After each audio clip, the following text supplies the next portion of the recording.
Hi guys, I'm going to be doing a shrimp fried rice today. First things first, I'm going to go ahead and make my rice first.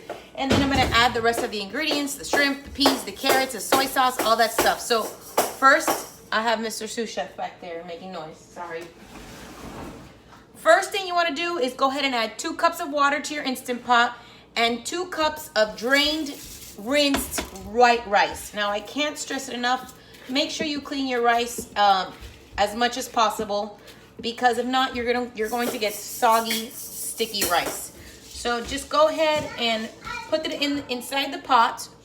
You're gonna close the lid and put it on for 4 minutes, high pressure.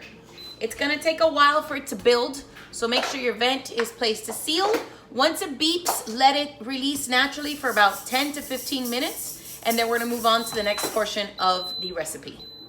All right, guys, my Instant Pot beeped. It's now been sitting for 13 minutes. I went ahead and I released. There wasn't anything left.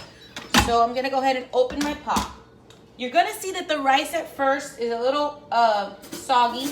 That's no big deal. That's actually what we want. What I'm looking at right now is perfect rice to me. But no worries, because once we add everything, it's gonna be delicious. So right now you're gonna go ahead and dump all your rice into a plastic container and cover it up with foil. I went ahead and I cleaned my pot. It didn't need to be super clean. I just didn't want any of the kernels in there because I didn't want them to get obviously burnt. So, all right, what I'm gonna do now is I'm gonna put my Instant Pot on saute mode, and I'm going to add 3 tablespoons of sesame oil. I love sesame oil. This is what I think gives a taste to the whole thing. So 3 tablespoons of sesame oil, and you're gonna toss it in there. Once that warms up, we're gonna go ahead and add 1 small chopped onion or half of a large onion. Let's see what, too much light there. So it's like half of the paper plate. Once the oil starts to shimmer, I'll go ahead and toss that in there. And I'm gonna cook the onions for about 1 to 2 minutes.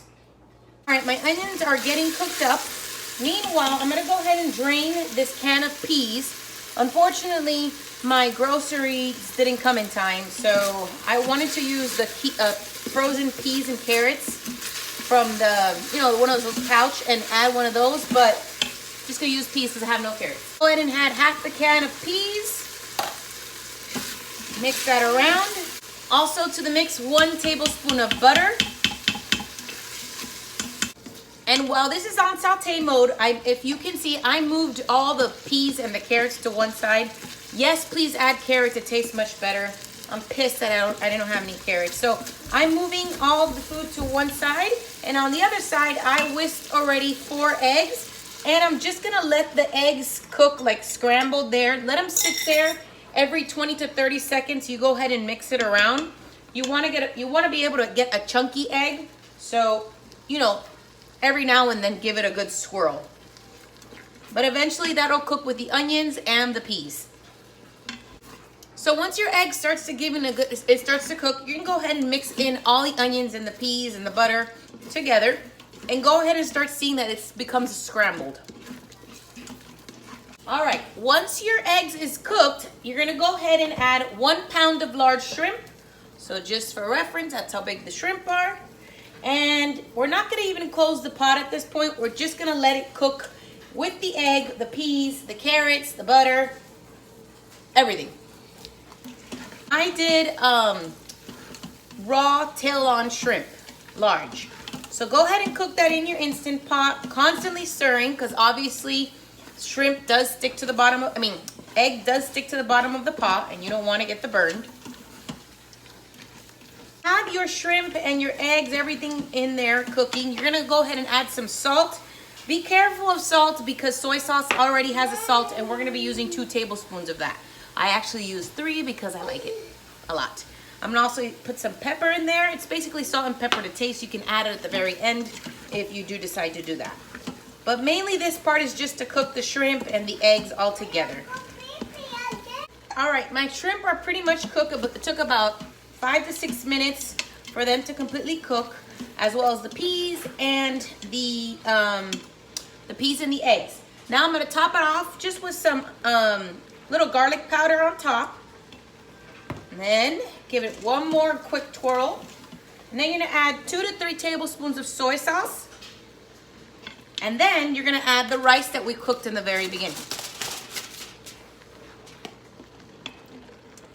Now, time to give it a good mix so it starts getting its color. If you feel that it needs more soy sauce at the very end, you can go ahead and do that. Pepper, whatever it is. I usually like that darkened fried rice color, so depending on what color I'm showing here, I'm gonna add some soy sauce or leave it as is. So I definitely wanted a little bit more of a color, so I'm gonna add a little bit more soy sauce and continue stirring. And for your information, the pot is still on saute mode, so it is still cooking. All right, now it's the color that I'm doing, that I'm liking.